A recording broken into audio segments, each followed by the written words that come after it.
Hello guys. In this video I'll tell you how to gain weight fast and safely. About 2/3 of people in the US are either overweight or obese. However, there are also many people with the opposite problem of being too skinny. This is a concern, as being underweight can be just as bad for your health as being obese. Additionally, many people who are not clinically underweight still want to gain some muscle. Whether you're clinically underweight or simply struggling to gain muscle weight, the main principles are the same. I'll tell you about strategy to quickly gain weight the healthy way. Being underweight is defined as having a body mass index below 18.5. This is estimated to be less than the body mass needed to sustain optimal health. Conversely, over 25 is considered overweight and over 30 is considered obese. Some people are naturally very skinny but still healthy. Being underweight according to this scale does not necessarily mean that you have a health problem. Being underweight is about 2-3 times more common among girls and women compared to men. In the US, 1% of men and 2.5% of women 20 years and older are underweight. Obesity is currently one of the world's biggest health problems. However, being underweight may be just as bad for your health. According to one study, being underweight was associated with a 140% greater risk of early death in men and 100% in women. In comparison, obesity was associated with a 50% greater risk of early death, indicating that being underweight may be even worse for your health. Another study found an increased risk of early death in underweight men, but not women, suggesting that being underweight may be worse for men. Being underweight can also impair your immune function, raise your risk of infections, lead to osteoporosis and fractures, and cause fertility problems. What's more, people who are underweight are much more likely to get sarcopenia and may be at greater risk of dementia. There are several medical conditions that can cause unhealthy weight loss, including eating disorders. This includes anorexia nervosa, a serious mental disorder. Thyroid problems.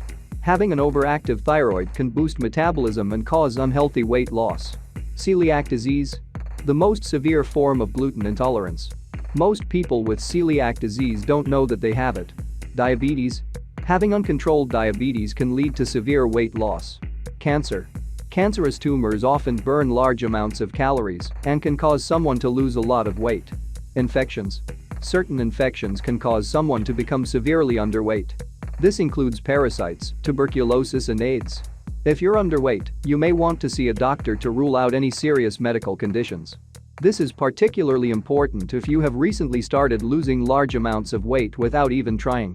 If you want to gain weight, it's very important to do it right. Binging on soda and donuts may help you gain weight, but it can destroy your health at the same time. If you're underweight, you want to gain a balanced amount of muscle mass and subcutaneous fat, rather than a lot of unhealthy belly fat. There are plenty of normal weight people who get type 2 diabetes, heart disease and other health problems often associated with obesity. Therefore, it's absolutely essential to eat healthy foods and live an overall healthy lifestyle. The most important thing you can do to gain weight is to create a calorie surplus, meaning you eat more calories than your body needs. You can determine your calorie using calorie calculator. If you want to gain weight slowly and steadily, aim for 300 to 500 calories more than you burn each day according to the calculator. If you want to gain weight fast, aim for around 700 to 1000 calories above your maintenance level. Keep in mind that calorie calculators only provide estimates. Your needs may vary by several hundred calories per day, give or take. You don't need to count calories for the rest of your life, but it helps to do it for the first few days or weeks to get a feel for how many calories you're eating. There are many great tools out there to help you. The single most important nutrient for gaining healthy weight is protein. Muscle is made of protein, and without it most of those extra calories may end up as body fat. Studies show that during periods of overfeeding, a high-protein diet causes many of the extra calories to be turned into muscle. However, keep in mind that protein is a double-edged sword. It's also highly filling, which may reduce your hunger and appetite significantly, making it harder to get in enough calories. If you're trying to gain weight, aim for 0.7 to 1 grams of protein per pound of body weight. You can even go above that if your calorie intake is very high.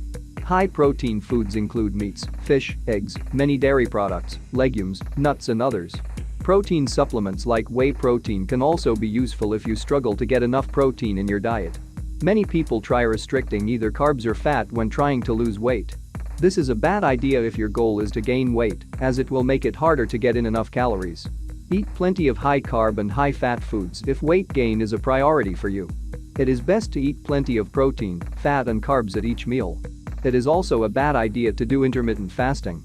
This is useful for weight loss and health improvement, but can make it much harder to eat enough calories to gain weight. Make sure to eat at least 3 meals per day and try to add an energy-dense snacks whenever possible. Again, it's very important to eat mostly whole, single-ingredient foods.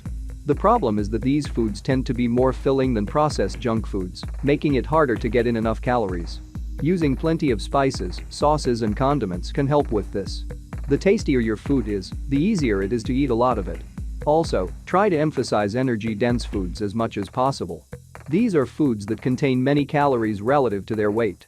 Here are some energy-dense foods that are perfect for gaining weight. Nuts, almonds, walnuts, macadamia nuts, peanuts, dried fruit, raisins, dates, prunes and others. High-fat dairy, whole milk, full-fat yogurt, cheese, cream, fats and oils, extra virgin olive oil and avocado oil. Grains, whole grains like oats and brown rice. Meat, chicken, beef, pork, lamb. Tubers, potatoes, sweet potatoes and yams. Dark chocolate, avocados, peanut butter, coconut milk, granola, trail mixes. Many of these foods are very filling, and sometimes you may need to force yourself to keep eating even if you feel full. It may be a good idea to avoid eating a ton of vegetables if gaining weight is a priority for you. It simply leaves less room for energy-dense foods. Eating whole fruit is fine, but try to emphasize fruit that doesn't require too much chewing, such as bananas. To make sure that the excess calories go to your muscles instead of just your fat cells, it's absolutely crucial to lift weights. Go to a gym and lift 2-4 times per week. Lift heavy and try to increase the weights and volume over time. If you're completely out of shape or new to training, consider hiring a qualified personal trainer to help you get started. You may also want to consult with a doctor if you have skeletal problems or any medical issue. It's probably best to take it easy on the cardio for now, focus mostly on the weights. Doing some cardio is fine to improve fitness and well-being, but don't do so much that you end up burning all the additional calories you're eating. It can be very difficult for some people to gain weight. That's because your body has a certain set point of weight where it feels comfortable. Whether you try to go under your set point or over it, your body resists changes by regulating your hunger levels and metabolic rate. When you eat more calories and gain weight, you can expect your body to respond by reducing your appetite and boosting your metabolism. This is largely mediated by your brain, as well as weight-regulating hormones like leptin. So you should expect a certain level of difficulty. In some cases, you may need to force yourself to eat despite feeling stuffed. At the end of the day, changing your weight is a marathon, not a sprint. It can take a long time, and you need to be consistent if you want to succeed in the long run. That was all for this one. Hope you liked this video. Hit like, comment down below and subscribe my channel. Also click little bell so you will be notified first when I upload new video. Good luck to you guys and peace.